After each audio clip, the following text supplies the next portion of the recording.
Hey everyone, I'm THPine and welcome to Rewind. What is Rewind, you ask? I like to call it a first-person time travel puzzle game. It's available on the 31st of March and this is what it looks like. So this game is all about getting to the exit of a level by using time traveling clones.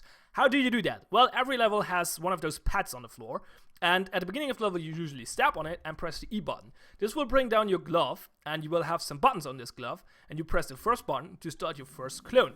So, it controls like a usually first-person game, so we walk around with WASD and the mouse, we press buttons open doors, and you can walk through doors, you can step on other buttons, and if you think you're done with this clone, you press the Q button, which will completely rewind time back to the plate. You press the second button, and this will start the second clone. The second clone moves at the same time as the first one. We can see our first one here, so that's what we're looking like. Nice pink hair, sunglasses for some reason indoors, and really weird suit. And yeah, so now we have a second clone going on, so we can press this button, walk through this door, step on this plate. This will open that door because it's a two plate button basically, or two-person button, and you walk through this door, and that's it. So that's usually usual time travel puzzle mechanics for you. It's not the first game doing it.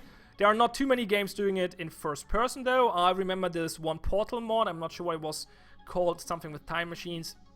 It was not that great though, so yeah. But as I said, it's not the first game doing this. There are a bunch of 2D games doing that as well. However, this game has one fairly unusual mechanic. I don't think it's probably not the first game doing this either, but that's really uncommon for puzzle games, usually to have guns in them. This game uses a gun pretty regularly, so I will demonstrate that in this level. You started by obviously standing on the pad, pressing E, activating your first clone.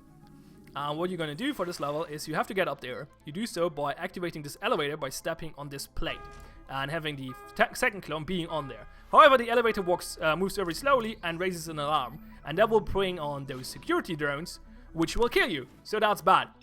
But we can fight them off by taking the gun with the second clone, stepping on the elevator, and shooting all the drones coming through the doors.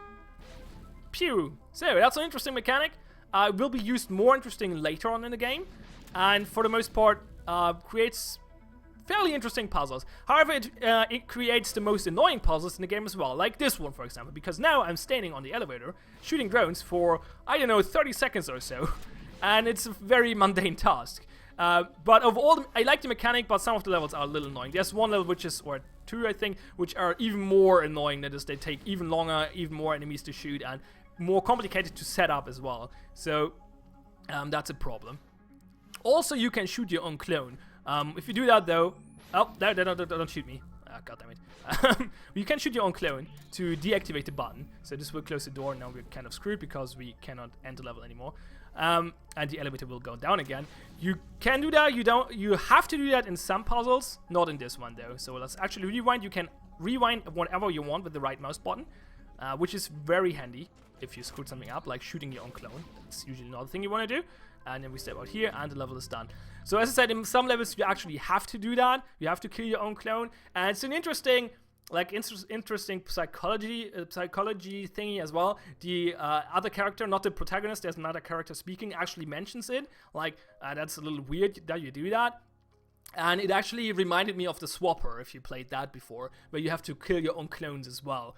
And yeah, it's interesting, but it never goes on about that, at least not for the part I played, so it's never mentioned again, so I don't think it's like important to the story or anything. But it's an interesting concept to kill yourself, basically, to go to the level. There's actually another mechanic. There's a suicide bomb, which you can activate to blow stuff up, and it will always like kill the active clone as well. So you walk through a wall, to a wall, and explode yourself, and rewind time and use another clone to walk through the created gap. So that's an interesting mechanic, and there are a few levels which work very well with them. So that's 2 clones. Let's go to chapter 3, because from chapter 3 on you will have 3 clones, which makes this a little bit more complex. So, but the core mechanics are the same. We have 3 buttons. Now we press the first one. We have to start the first clone. We move over here, wait for a few seconds, step on here, and then we go up here, step on here, rewind time. Then we do basically the same thing with the second clone. We wait here, move up here, go here, rewind time. I hope I did not rewind too early. Sometimes there are some sync issues, so let's just hope the door will open.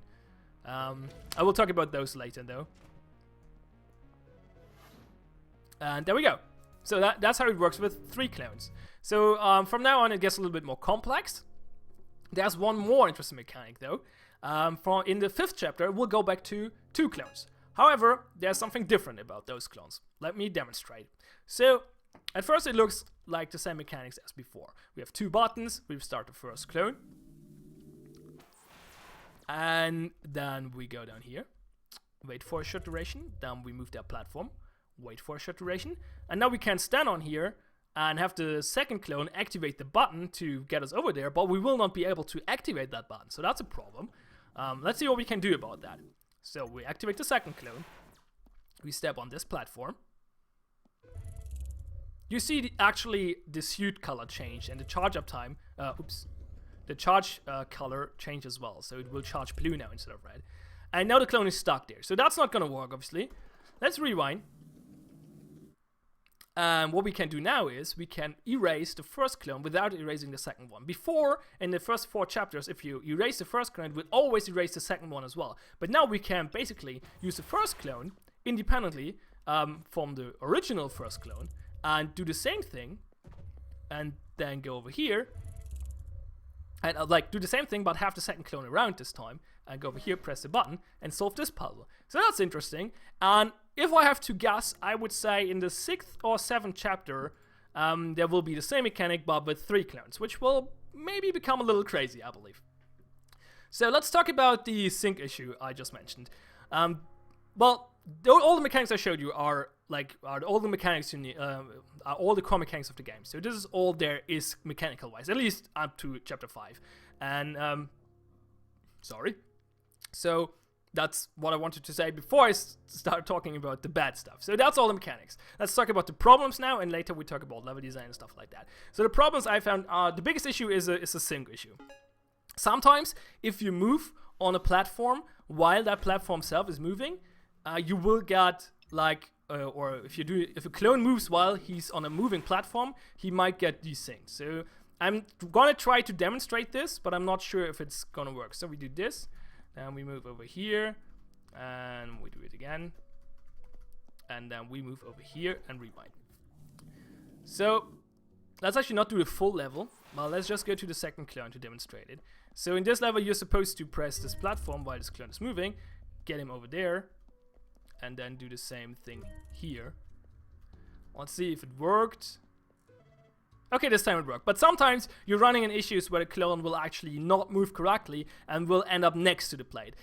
You can get around that, and sometimes, the other thing is sometimes the rewind thing will get stuff completely out of sync sometimes. So it's a little weird, it's not super stable. The engine is not super stable for some reason in some situations. It's a little strange, and it's annoying, but you can usually get around it by just being careful. If you take your time on those platforms and just make sure you stand still, wait for a few seconds, then move again, and you take your time, then you usually can avoid all those problems. So it's not a game breaker, but it's kind of annoying, and it's actually it's still really sad to have this in a game like this. The game is built upon the fact that we have multiple timelines and rewindable time and stuff like that. So you would imagine the engine is built in a way that it is actually capable of doing that completely deterministic and predictable.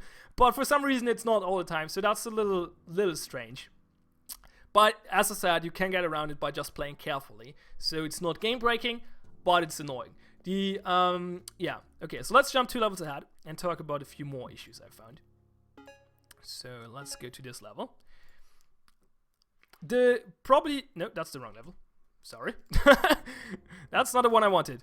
4, 6, this one. There we go. So one of the biggest concerns, or biggest bugbears I have with this game is that buttons are not labeled. I see this button and I can guess it probably activates this platform, but I don't know for sure. I see this plate over there and I can guess it activates this platform, but it might also activate this elevator. And what is this button doing? Oh, maybe this button is moving this platform? I don't know, as long as I don't try. And here comes the next problem.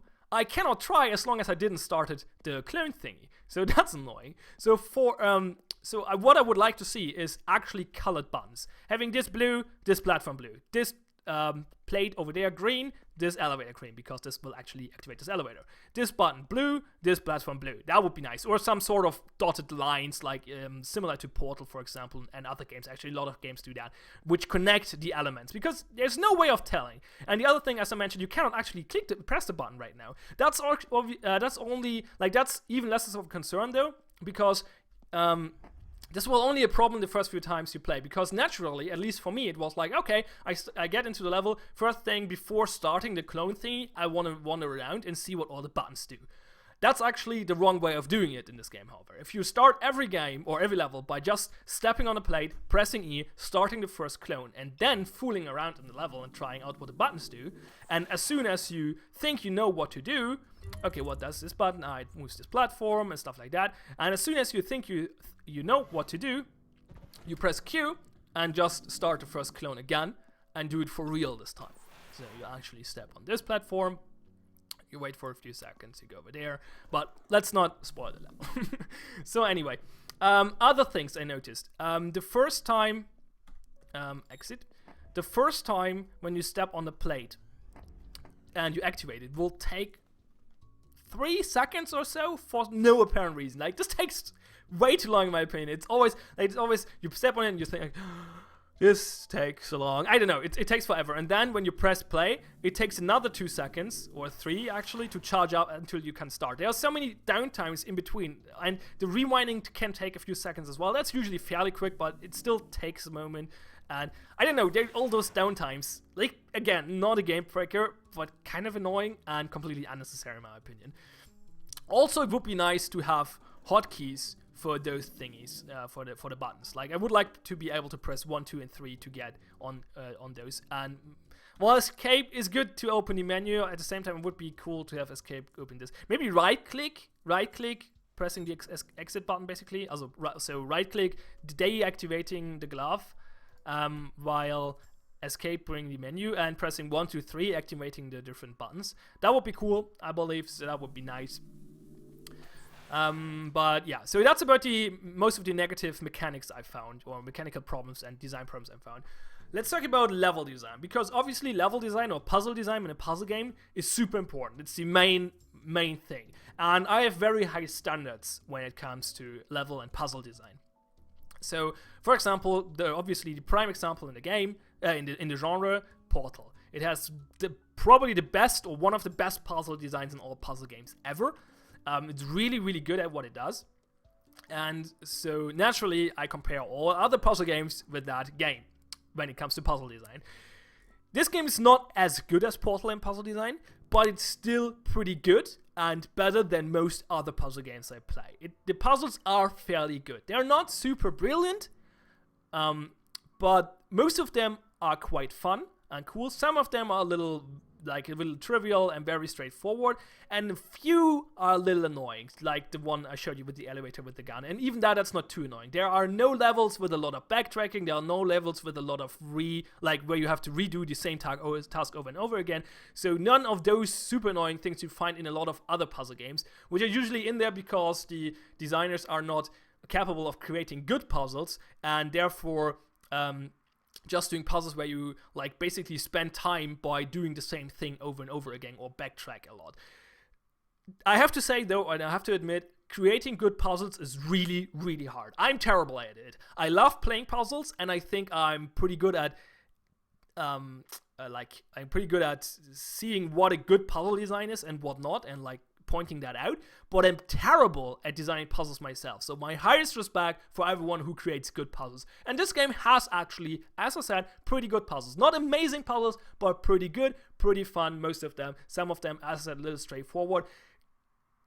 That's probably the other thing, the difficulty in this game is not too high, especially for the first few levels. The tutorials are notoriously hand-holdy. The other guy, the other character in the game will walk you through every step you have to do in the first few levels, which is kind of annoying. The first few levels have no challenge at all, because he actually tells you step by step what you have to do.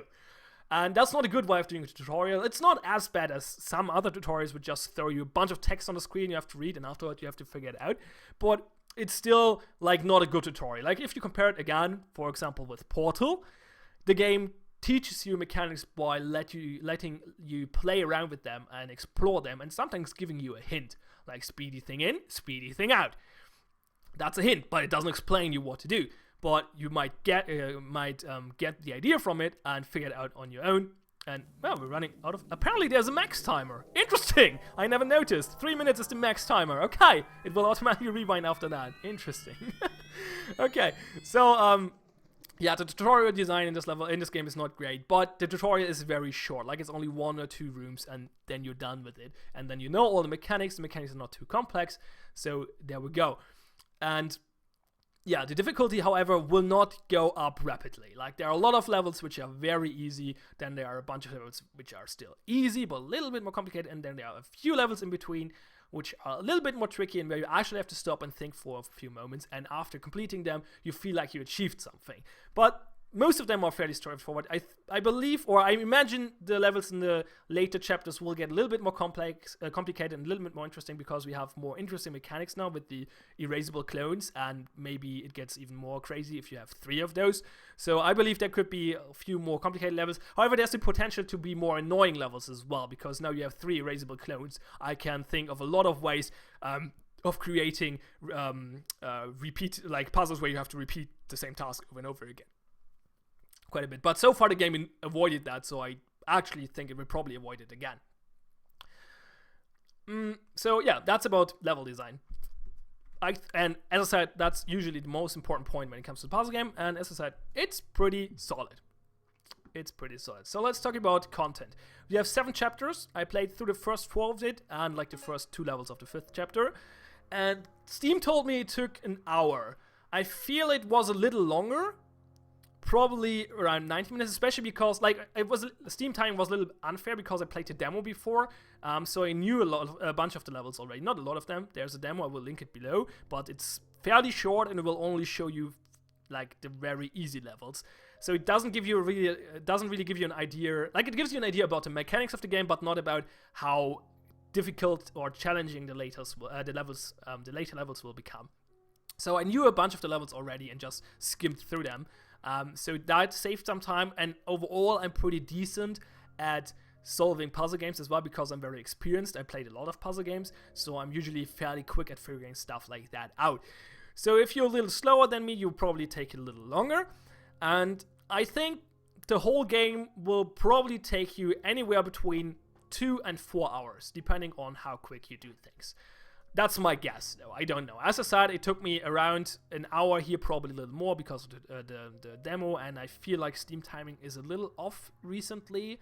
It, like, every time I look at my Steam timers, it says like a very short duration. I think that I played that for longer, pretty sure. So I'm not sure. It might be a little longer, but I might be wrong with that as well. So I believe the game is probably around 2 to 4 hours, as I said.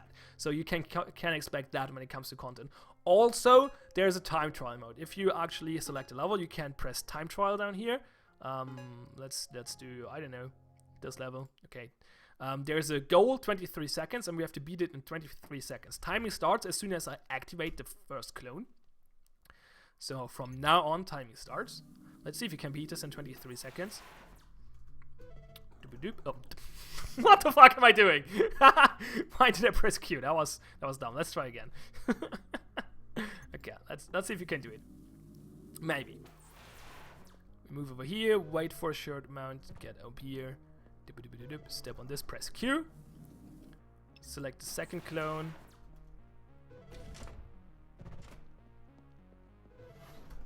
Get up here. It might work. No, I don't think we get it. It seems like the goals are pretty tight. Oh, maybe? No. Oh, god damn it, that was close. 1 second short. Damn it. The goals are pretty short. However, I have to say about time trial mode, it's nice to be here, but I don't think it adds a lot. Why? Because the game doesn't benefit from a time trial mode. Like, not really. Like, obviously it doesn't hurt that it's there, and some people will enjoy doing it, but overall I don't think the mechanics fit a time trial mode very well. Again, let's compare it to Portal. One of the strengths of Portal is that not only the puzzle design is great, but also the mechanics are really fun to use and can be used in very creative ways as well. This is not the case in this game. The mechanics are all, they work, they work pretty well, like the controls work fine and everything works well, but the mechanics itself are not fun. Like, it's not fun shooting someone with the gun in this game. Like, the gun is very bland. Also, like the rewind stuff, it's not, you cannot really use it creative. There's a set way or an intended way of solving the puzzle, and that's the quickest way of doing it. You only can speed it up by doing it more smooth, like pressing the rewind button a little earlier, making the transitions more smooth, and stuff like that. So that's the only way of improving your time. And I don't think that doing things like that, like training like this timing stuff on like that and improving that, is a fun thing to do. At least not for me. Maybe for some people, and good for them, but I think for most people this is not actually fun to do. And so I don't think time trial is a perfect match for this game. But then again, as I said, it doesn't hurt that it is there, and it's kind of like a nice add-on just for people who enjoy it anyway. So it's good that it's there, but it doesn't add too much. It's a good summary, I guess. So there's that. Now that we talked a lot about game mechanics and stuff, let's talk about the story. So the story is told by the protagonist and another character who's talking to you, similar to, again, Portal. I mentioned Portal a lot in this video, but as I said, it's the genre leader. It's normal to compare games to the genre leader in the genre, right? Makes sense. This time it's actually, I don't really want to compare it, I just brought it up because it's the same concept. You have a protagonist. Actually, it's not the same concept at all, because the protagonist in Portal doesn't speak. So let's ignore what I said for the last minute. You have a protagonist who talks, and you have another guy who talks from the background or from the room speakers or whatever to you as well. So you have a dialogue between two characters. The story they tell is fairly interesting, I have to say. Like, I'm kind of intrigued. It's not super exciting, but it's like it's all about the mystery and stuff like that. And so it kind of keeps you intrigued into it, and you want to hear what the solution to all of that is. However, now let's talk about the other stuff first. So it's fairly okay, but the sound, god damn it, sorry. The story is fairly intriguing. Let's try that again. The story is fairly intriguing. And the voice acting is, again, okay. It's similar to the puzzle design. It's okay. It's not bad. Like, the protagonist is a little lacking, I feel. The other guy is fairly good voice acted, in my opinion, though. I'm not super good at judging that stuff, though. And but anyway, so that's what I feel. The protagonist sounds a little weird. The other guy sounds okay. Overall, it's fine. Then again, the story, while interesting, is not connected to the game at all. They're not talking about the levels or what you're doing here exactly. Well, I talk about the levels when he explains the new mechanics to you, obviously. But besides that, the dialogue could just be without the game. Like, you could just listen to it without the game. There's no reason to play the game to understand the dialogue. No, not at all. They mostly talk about how you got here, and obviously that has nothing to do with what you're doing right now here.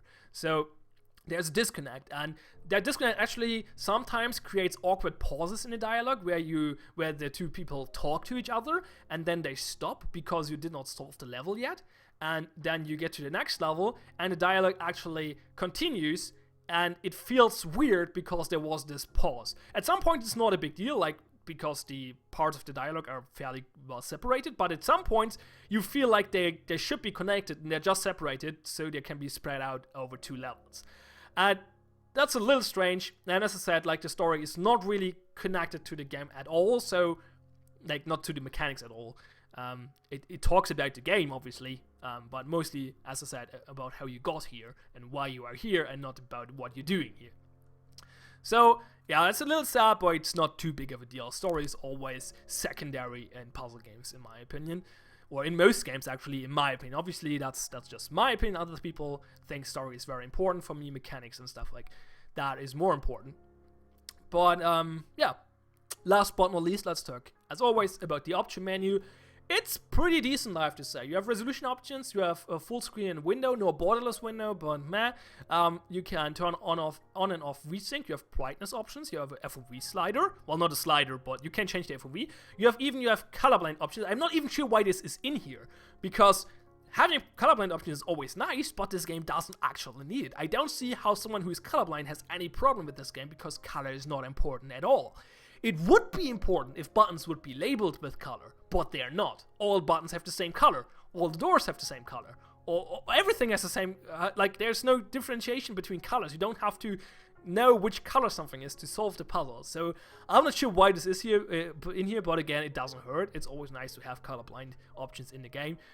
There are no graphical settings or something like that. Yeah, there are no quality settings and stuff like that. So that's not a big deal because the game runs very, very well and should run pretty decent on all the machines as well, especially because you don't need a high frame rate on in a game like this anyway, because it's not about precision and stuff like that. It runs at around 180 to 200 FPS on my system. I have a GTX 970. So it should run at least 30 FPS or so at pretty old machines as well. What I would like to see is some anti-aliasing, because sometimes you see a lot of, like, if you know what anti-aliasing does, actually you can see it here. Like, you see there's missing anti-aliasing here quite a bit. Like, there are those steps. This is not a smooth line, and there as it is, you can see it as well. So there, you can see it on this line. Yeah, anti-aliasing would smooth out those lines, and that would be nice to have. But it's not a big deal. This game is not about graphical, like, it doesn't try to be graphical impressive. However, I always feel like when I'm playing a 3D game without anti-aliasing, if you're moving through a corridor, this can be sometimes very distracting if you have like lines on the walls and stuff like that, because they start to flimmer a bit, and that's kind of distracting. So it would be nice to have anti-aliasing in this, but again, it's not a big deal. That's actually a common theme in this game. There are a lot of things that are mildly annoying, but not game-breaking and not too big of a deal. And most of it is made up by the pretty decent level design and actually well-implemented mechanics as well. There are time travel puzzle games like the Portal mod. Thinking with Time Machines was the name, I believe. Might be wrong though. Which implemented time travel mechanics very awkward and very fiddly, and it works very well here. You press the buttons, it's smooth, it works, except for the little pauses every now and again, like the charge up time and stuff like that. That's weird, but you can just press that's really important, I believe, in games like this. Pressing the right mouse button will just rewind the time, which makes it easier to correct a small mistake instead of just completely restarting. So yeah, the mechanics are implemented well, but I just derailed myself here. So we were talking about option menus, right? Let's get back to that. Let's talk about the sound settings. We have separate sound sliders, well, again, not sliders, but sound settings for different things, including master volume. So that's good. I think it's important to have music, effects, and dialogue separated if you have dialogue in your game. So it's good to have 3 sliders in this case. And we can turn on and off subtitles, which is always nice as well. And also we have fully rebindable keys, including an invert mouse, mouse smoothing, and a mouse sensitivity option. So that's really cool. The only thing, as I mentioned earlier, would be nice to have here is more key bindings for the 3 time travel buttons. You don't have them, which is a little unfortunate, but besides that, you can rebind everything, so that's cool. I don't think you really need the space bar ever. Like, it sometimes helped jumping on an elevator, but I don't think you ever needed to jump up where. I think I never had to jump on something. Oh, actually, you have to jump over a gap at some point. Yeah, you need it for that. Okay. But besides that, jumping is pretty unnecessary in this game. But people feel, like, a lot of people actually feel annoyed when there's no jump button in a first-person game. Which is interesting, because people are just so used to it that they expect a jump button, and if there is none, they feel weird. For example, like, that's actually not even a first-person game, but a third-person game. Obey, it's the game where you play with the little bunnies, and in an early version you couldn't jump, and people complained about it. Jumping, and so the developer added it. Jumping does nothing in this game, like nothing. But you're playing a bunny, you expect to be able to jump, and if you can't, you're confused, so he added it. And similar to this game, I guess, if you wouldn't have a jump button, like, some people would be maybe not annoyed, but at least confused by it, because you expect one. And as I said, they use it in a few levels, but that could be solved otherwise. So, anyway, it's called Rewind. I would actually recommend it. It's pretty decent for a first-person time travel puzzle game. And most of the games in this category are pretty terrible, so this is good. It's available on the 31st of March. It will not be super challenging. You will probably not get stuck all that much. So if you're looking for a little bit more chill puzzle game, I would say, with a kind of interesting story, feel free to click the link below. If you want to try out the demo first, that will be linked below as well. I am TH Pine. Thanks a lot for watching. If you liked the video, consider subscribing. Have fun, and see you next time.